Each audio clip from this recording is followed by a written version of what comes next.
जब हमारे कर्मों के शुभ कर्मों का जब पुंज इकट्ठा होता है तब ऐसा समय आता है। वैसे तो हमारा आपका ये जीवन ये धीरे धीरे करके एक एक सांस से सब खत्म होती जा रही है। बात बैठ जा, ठीक है। ये मनुष्य शरीर धोखे में जा रहा, सब खाने कमाने में, मकान दुकान खेती बंगला गाड़ी घोड़ा इसी में।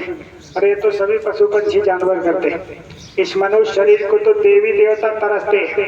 जिन देवताओं के आप आराधना पूजा करते हो वो उससे याचना करते हैं। आपको नहीं मालूम है, जब साधक की जीवात्मा जगती है और जब दिव्य लोकों में जाती है तो जिन देवी देवताओं की आप पूजा करते हो ये विमानों से उसके ऊपर फूलों की बारिश करते हैं और तरसते हैं कि मैं वहां नहीं जा सकता। और आप कहने का मतलब धन्य हो जा रहे हैं। इसीलिए तो गोस्वामी जी महाराज ने लिखा कि बड़े भाग मानुष तन पावा सुर दुर्लभ सदग्रंथन गावा। देवताओं के लिए मनुष्य शरीर दुर्लभ है, वो परमात्मा की दरगाह में नहीं जा सकते, परमात्मा का दर्शन दीदार उनको नहीं हो सकता, मगर आपके अंदर वो क्या रास्ता है भगवान से मिलने का। कुदरती कावे के महराब में सुन गौर से आ रही धुर से सदा तेरे बुलाने के लिए और दिल का हुजरा साफ कर जाना करेगी। आज कहने का मतलब वो साधना में तरक्की क्यों नहीं हो रही, भजन क्यों नहीं बनता है? क्योंकि एक दिल लाखों तमन्ना, उस पर फिर ज्यादा हवस और है जगह कहा उसको बिठाने के लिए। इतने ये तो इतना बारीक है कि प्रेम गली अति सागरी जा मैं दुई न समाए और राजा प्रजा जय रुचय शीश दे ले जाए। इतना बारीक रास्ता है, उसमें दो चीजें आ ही नहीं सकती। मगर हम तो देख रहे हैं, कहने मतलब हम तो जाते हैं। महाराज जी ने लगभग 22-24 प्रांतों में भेजा, बड़े बड़े कहने सत्संगी गुरु भाइयों के यहाँ जाते। वहाँ बीच में गुरु महाराज का फोटो लगा हुआ, महाराज जी का 33 करोड़ देवी देवताओं का मंत्रिमंडल लगा हुआ। बताओ कौन दया करेगा आपके ऊपर? गुरु ब्रह्मा गुरु विष्णु गुरु देवो महेश्वरा गुरु साक्षात पार ब्रह्म तस्मै श्री गुरु नमः। गोस्वामी जी महाराज क्या कह रहे हैं? बिन गुरु भवनी तरे न कोई हर पुरन शंकर सब होई। ब्रह्मा विष्णु के बराबर तपस्या करके हो सकते, मगर भाव सागर से पार नहीं हो सकते। 18वें अध्याय गीता में लिखा, कृष्ण भगवान जा रहे थे एक बार दोपहरी में, एक पेड़ की छाया में जाकर के बैठ गए।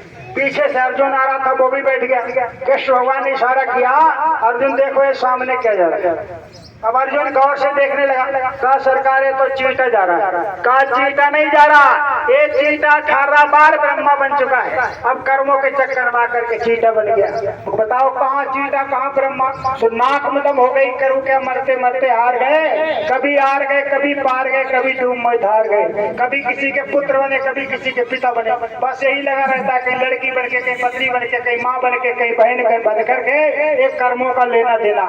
ये देवी देवताओं की पूजा करोगे, आपको रुपया पैसा धन दौलत दे देंगे, हीरा जवाहरात, मगर आपकी जीवात्मा की निजात नहीं कर सकते, जीवात्मा को अपने घर नहीं पहुंचा सकते। तो कहने में रामायण में गोस्वामी जी महाराज ने तो लिखा, सत्संग सुनने का मतलब तो अलग है, सुनो और भूलो। सत्संग को अपने उतारना चाहिए, सत्संग को अपने में, बगैर सत्संग के विवेक नहीं चल सकता। बिन सत्संग विवेक होई, राम कृपा बिन सुलभ न सोई। जब तक राम की कृपा नहीं होगी तब तक आप सत्संग सुनने का मौका नहीं मिल सकता। तो इस समय तो बहुत दया, कहने मतलब महाराज जी तो इसने दया उतार दिया है। महाराज जी ने कहा नहीं, इस समय 1000 गुना ज्यादा दया उतर रही है, मगर कोई लेने वाला भी तो हो। महाराज जी ने क्या बताओ, पहाड़ों पर कर दिया जाए या पत्थरों पर कर दिया जाए, ढेर पर कर दिया जाए, कहाँ कर दिया जाए? कम से कम पात्र भी तो बनो। हम लोग उल्टी थाली लेकर जाते, बताओ परोसने वाला क्या परोसेगा? हम लोग ही नहीं मालूम कैसे दे दिया जाता है। हम लोग भोग लगाते हैं, प्रार्थना करते हैं। प्रार्थना कहाँ की जाती है? अपने मन को बुद्धि को समेट करके यहाँ पर अपना ध्यान लगाओ तो वो प्रार्थना स्वीकार होती कि नहीं होती? तुरंत हो जाएगी, मगर बात क्या है, विश्वास पक्का नहीं होता है। इस समय तो बड़ा उथल पुथल मचा हुआ है, आपको नहीं मालूम है? इस समय 32 घंटे जय गुरु संगत की हो गई, 32 टुकड़ा कर दिया है लोगों ने। बताओ ये दुकानें तो लगा रहे हैं, परमात्मा क्या कमा रहे हैं? परमात्मा हम लोगों को गुमराह कर रहे हैं। तो कहने का मतलब समय बहुत खराब है। तो बाबा जी ने बोला था, महाराज जी ने भंडारे के कार्यक्रम पर कहा, कुदरत ने डंडा ले लिया है, कहा फैसला 2 मिनट में कर देंगे। तो कहने का मतलब समय बहुत खराब है। ये मनुष्य शरीर बड़े भाग से मिला, तो देवी देवता तरसते हैं। कहने मतलब पाने के लिए हम लोगों को मिल गया, और वो भी हम लोगों को समर्थ गुरु की छत्र छाया मिल गई। ये क्या छोटी बात है? रुपया पैसा सोना चांदी हीरा जवाहरात ये तो मिल सकता है, मगर सतगुरु ऐसे नहीं मिलता। 1000 जन्मों की जब पुण्य उदय होती है तो संत सतगुरु का दर्शन होता है, तब संत सतगुरु मिलते हैं, ऐसे नहीं मिल सकते। शुद्ध धारा और लक्ष्मी पापी के घर होए और संत समागम हरि कथा गोस्वामी दुर्लभ। बहुत कठिन बात है। और इस समय तो बहुत अच्छा माहौल चल रहा है। अरे थोड़ा करके भी तो देखो। हमारे यहाँ सत्संगी बहन है, गुरु महाराज थे उस समय की बात है, तो एक दिन बैठ गए साधना पर, तो उसे 17 घंटा हो गया, उठी नहीं। घर वालों को चिंता हो गया, ये तो हिल नहीं रही है, उठी नहीं, 17 घंटा हो गया। गुरु महाराज को फोन किया, कहा हजूर वो तो 17 घंटा हो गया, उठी नहीं। महाराज गुरु महाराज बोले, कहा उसकी जीवात्मा निकल गई है, उसका कोई शरीर मत छूना, उसके ऊपर कपड़ा डाल देना, जब उसकी इच्छा होगी तब वापस आएगी। तो 84 घंटे के बाद शरीर में वापस है, 84 घंटे के बाद। तो यही तो महाराज जी चाहते हैं। अभी तो इक्का दुक्का कोई है, और सतयुग में कैसा होगा? सतयुग योगी सब विज्ञानी और कर हरि ध्यान करे भद्राणी। बाबा जी ने कहा था 20, 25, 30 साल पहले, कहा आगे ऐसा समय आ रहा है, कहा ये देवियां बच्चियां झाड़ू लगाएंगी, पोछा लगाएंगी, आटा गूंदेगी, पराठा सेकेंगी, रोटी बनाएंगी, तो मन तो इनका कहने मतलब शरीर तो यहाँ काम करेगा और मन वहाँ लगा लेगा। गोस्वामी जी महाराज ने लिखा कि कर से कर्म करो विधि नाना और मन राखो जहाँ कृपा नहीं। कहने मतलब शरीर तो यहाँ काम कर रहा और मन वहाँ लगा हुआ। जिस तरीके से कहने मतलब लड़की की शादी होती है और जो अपनी ससुराल जाती है, लौट करके अपने आती है, कहने मतलब मायके को, तो उसे अपने पिया की याद आती रहती। जीव त्रिया पियर बसे सुरत बसे पियु माए और जैसे जग में रहे गुरु को भूले ना। तो इस तरीके का जब आप कहने का मतलब व्यवहार बनाओगे, जब पक्का विश्वास कर लोगे तो इनकी इधर से देरी नहीं है, देरी तो हमारी तरफ से। बाबा जी ने कहा मेरी तरफ से देरी नहीं है, आप आज बन जाओ माँ भाई, आज ही उठा लेंगे, आज ही उठा लेंगे। और हम लोग वही रोना रोते हैं, लड़के की शादी नहीं हो रही है, दुकान नहीं चल रहा है, बिजनेस नहीं चल रहा, अरे तो अपने आप चलेगा। धर्मशील नर हो सुहाए और 3 घर संपत्ति बगैर बुलाए। लक्ष्मी जी बुलाने को नहीं होती। महाराज जी क्या कहते हैं? कहा कि मेरा जब कार्यक्रम लगता है तो व्यवस्था पहले हो जाती है। लक्ष्मी जी ने कहा आप आगे आ गए, चलो हम पीछे पीछे चल रहे। तो कहने मतलब जब विश्वास पक्का होगा तभी तो होगा। अरे आप वो समय याद करके देखो, जिस समय महाराज जी मथुरा से निकले थे तो क्या कुछ लेकर आए? अरे उनके पास तो कुछ भी नहीं था, केवल कहने मतलब बल्ली लपेट करके एक बनियान पहन करके वहां से आए। तो आज कहने मतलब 40 देशों में संगत खड़ा कर दिया। कहने को कोई कह दे, ये महापुरुषों की विशेषता है जिसका जिक्र आपके कुरान शरीफ में आया है।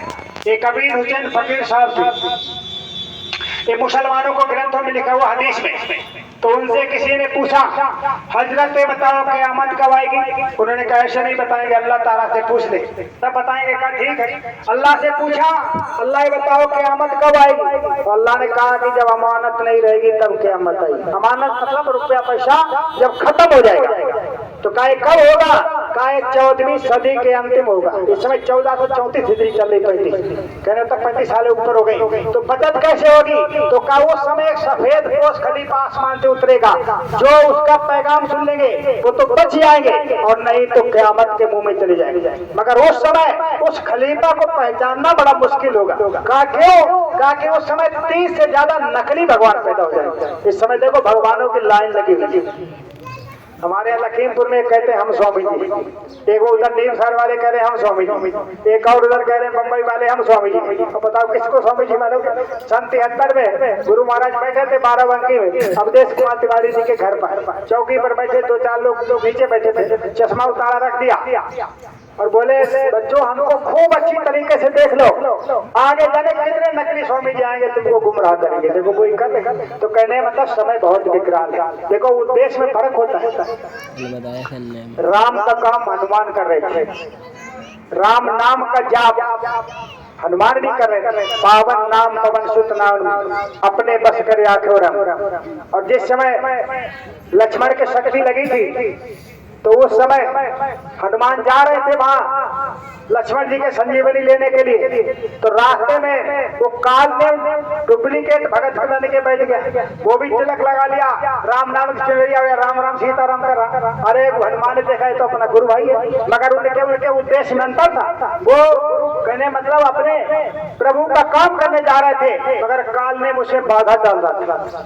तो इस समय जाने कितने काल नियम है, तो हमको उनसे बहुत सावधान रहना है, बहुत होशियारी में रहना है। समय बहुत विकराल चल रहा, आगे ऐसा समय आ रहा है कि हम लोगों के भी प्रशिक्षण हुआ था तो बताया गया कि केवल 15 मिनट का समय मिलेगा सत्संग सुनने का। 15 मिनट का, जब तक आओगे तब तक खत्म हो जाए। अरे एक बात अगर पकड़ लो तो काम हो जाए, और 3 घंटा सत्संग बैठे रहे पल्ला झाड़ सत्संग सुने तो क्या भाई। एक सेठ जी थे तो वो रोज जाते थे सत्संग सुनने। एक दिन उनके लड़के ने पूछा, पिताजी आप तो रोजे जाते हो, आज हम भी चले जाए। शेठ जी ने कहा तो बहुत बढ़िया बात है, आज आप चले जाओ, हम दुकान चलाएंगे। लड़का चला गया सत्संग में, बाहर सत्संग में बैठ गया, बड़े ध्यान से सत्संग सुना। तो सत्संग में तो लगभग सारे विषयों पर बात होती है। सत्संग में बताया गया किसी का नुकसान नहीं करना चाहिए। लड़के ने वही बात अपनी गांठ बांध लिया कि आज से किसी का नुकसान नहीं करेंगे। सत्संग खत्म हो गया, प्रसाद बढ़ गया, सब संगत धीरे धीरे चलने लगी, वो भी अपने दुकान की तरफ चलने लगा। जब लड़के को आते देखा सेठ जी ने, तो सेठ जी गद्दी से नीचे पीछे हट गए, लड़का बैठ गया गद्दी पर, दुकान चलाने लगा। वो बात उसे याद थी किसी का नुकसान नहीं करना चाहिए। तब तक थोड़ी देर में एक गाय आई और आटे की बोरी में आटा खाने लगी। लड़के ने सोचा किसी का नुकसान नहीं करना चाहिए। कितना खा लेगी, 1 किलो 2 किलो 4 किलो, यहाँ तो 10,000 रुपया रोज ब्याज काटा है, तो क्या फर्क पड़ेगा, उसे नहीं हटाएंगे, किसी का नुकसान नहीं करना चाहिए। लड़के ने सोच करके उस गाय को नहीं हटाया। अब शेठ जी थोड़ी देर तक तो देखते रहे, अब उन पर नहीं रहा गया। शेठ जी ने कहा, अरे अंधे की औलाद दिखाई नहीं दे रहा, एक गाय कब से आटा खा रही, हटा क्यों नहीं रहा। अरे पिताजी किसी का नुकसान नहीं करना चाहिए, कितना खा लेंगे, 1 किलो 2 किलो 4 किलो, यहाँ तो 10,000 रुपए का रोज ब्याज आता है, तो क्या फर्क पड़ेगा। अरे शेठ एकदम चौंक गया, ये तू ज्ञान कहाँ से सीख करके आया। लड़के ने कहा, आपने तो भेजा सत्संग में, वहां बताया गया किसी का नुकसान नहीं करना चाहिए। अरे शेठ जी ने कहा, हमको 30 साल हो गए सत्संग सुनते, मैंने पल्ला झाड़ सत्संग सुना और तू आज ही ज्ञानी बन के आ गया। बात ठीक है, यही हाल है, हम लोग उसको उतारते नहीं है। तो कहने में जब याद रखो सत्संग को पीना चाहिए, गुरु को सर पर रखते, सर पर रखने का मतलब उनके वचनों को याद रखो। गुरु को सर पर रखते चलते आ गया माए, और कह कबीरदास दास की 3 लोग पैदा है, कहीं भी चले जा कोई बाल वाका नहीं कर सकता, रास्ता खुल जाएगा। तो कहने का मतलब जब विश्वास पक्का होगा तभी तो। कलयुग में सबसे कठिन बात यही है कि विश्वास नहीं होता। आज घर घर में झगड़ा किस बात का, विश्वास ही नहीं है। ना तो पति को पत्नी पर, ना पत्नी को पति पर है, ना भैया को भैया पर है, ना पिता को पुत्र पर है। अभी इसीलिए तो ताले पड़ रहे, सास का ताला अलग पड़ा, बहू का ताला अलग पड़ा। अगर विश्वास होता तो ताले की क्या जरूरत थी। अरे जो तुम्हारी संपत्ति हमारी संपत्ति, कहने मतलब जब सब मालिक है घर के, तो उसे विश्वास अगर होता तो ताले की कोई जरूरत नहीं होती। तो ताला पड़ा है, अगर चाबी मिला करके पूरा सामान निकालो कोई बात नहीं, मगर ताले पर विश्वास है, घर वालों पर विश्वास नहीं। इसका कारण क्या है, क्योंकि सुमति चली गई, सुमति खत्म हो गई। जहाँ सुमति था संपत्ति नाना, जहाँ कुमति तहाँ विपत्ति निधना। सुमति खत्म हो गई, बुद्धि खराब हो गई। इस समय महाराज जी कह रहे हैं कि 3 चीजों से बच करके रहना है, बहुत बारीकी से, नहीं तो आप दुनियावी लोगों से भी बदतर हो जाओगे। वो कौन सी 3 चीजें? 3 दोषों से बचकर रहना है। पहला अन्न दोष, दूसरा संग दोष, और तीसरा होता है स्थान दोष। अन्न दोष का असर बहुत बड़ा होता है। आप देखो द्वापर में अन्न का कितना बड़ा असर था। दुर्योधन की सभा में जब उसने अपने भैया से कहा दूसरा संदेश, इसे द्रौपदी को पकड़ो, सबके सामने नंगा करो, तो मेरे बगल में लाके बैठा ले। दूसरा सर उठा, उसे खींच करके नंगा करने लगा। द्रौपदी ने सोचा मेरे तो 5 गंधर्व पति ऐसे हैं कि पूरा विश्व एक तरफ हो जाए, मेरा कोई बाल वाका नहीं कर सकता। मगर वो तो जुआ में हार चुके थे। द्रौपदी ने अपने पतियों की तरफ नजर उठा करके देखा, उन्होंने नीचे को पलट कर लिया, नजर कर लिया। उन्होंने कहा तेरी कोई मदद नहीं हो पाएगी, आप तो मैं जुआ में हार चुका हूँ दुर्योधन के पक्ष में। तब द्रौपदी ने सोचा भीष्म जैसे महापुरुष, इन्होंने तो मौत को जीत लिया है, इतना बड़ा आश्रम नहीं देख लेगा किसी और को अपने सामने नंगा होते हुए। उनकी तरफ नजर उठा के देखा, उन्होंने भी नीचे को नजर कर लिया।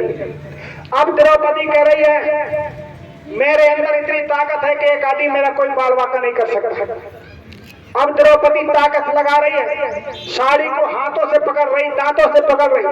अब साड़ी नहीं रुक रही। अब द्रौपदी समझ लिया, लग रहा है कि अब तो नंगा ही होना पड़ेगा।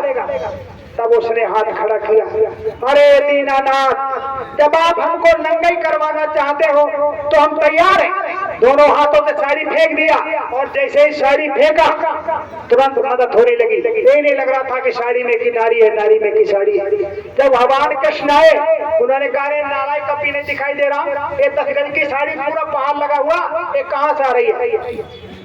द्रौपदी की इज्जत बच गई। कोई भीष्म पितामह जब अर्जुन से घोर युद्ध हुआ महाभारत में, अर्जुन ने अपने बाणों से पूरा शरीर छलनी कर दिया। जब जमीन पर शरीर गिरा तो जमीन पर नहीं गिरा, वो शैया बन गया।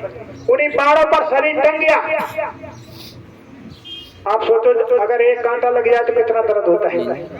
और उनके शरीर में तो हजारों बाण चुने हुए थे, असहनीय दर्द हो रहा, खून बह रहा था, हजारों घाव थे शरीर में।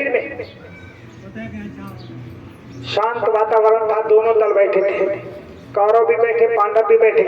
बहुत अच्छा उपदेश हो रहा था। पीछे से हंसने की आवाज आई। भीष्म पितामह ने कहा, इतना अच्छा उपदेश हो रहा है, ये हंस कौन रहा? महाराज द्रौपदी हंस रही है। द्रौपदी से भीष्म पितामह ने पूछा, द्रौपदी क्यों हंस रही? द्रौपदी ने कहा, महाराज पैसे हंसी आ गई। अरे पैसे हंसी आ गई? एक बार तू हंसी तब तो तूने महाभारत करा दिया। द्रौपदी ने तो कहा था अंधों कंधे पैदा होते, इसी बात पर नंगा करा, महाभारत करवा दिया और आज फिर हंसी है। तेरे हंसने में तो राज है। महाराज इस बात पर हंसी आ गई। इस समय आप कितने असहनीय पीड़ा में हैं, आपके शरीर में कितना दर्द हो रहा है, हजारों बाण आर पार चुने हुए हैं, शरीर उन्हीं पर टंगा हुआ है।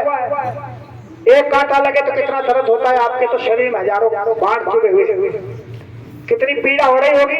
मगर उस दर्द को भूल करके आप कितना अच्छा उपदेश सुना रहे हैं। और जिस समय दुर्योधन की सभा में मुझे दुशासन नंगा कर रहा था, तो क्या उस समय आपके मुंह में जवान नहीं थी? आप कुछ नहीं बोल पाए? भीष्म पितामह ने कहा, बच्ची बात तो सही है, मैंने उस समय दुर्योधन का गलत अन्न खा लिया था, इसलिए मेरी बुद्धि खराब हो गई थी, मैं कुछ नहीं बोल सका। अब अर्जुन के बाणों ने सारा खून निकाल दिया उस अन्न से बना हुआ, अब शुद्ध रक्त रह गया, इसलिए उपदेश सुना रहे। तो सर काय का था, अन्य का तो सर था। गुरु महाराज एक बार सत्संग में सुना रहे थे मथुरा, आप ही के हमीरपुर के पास में एक नदी के किनारे गुरु महाराज बता रहे में तपस्या कर रहा था। एक चोर ने संकल्प किया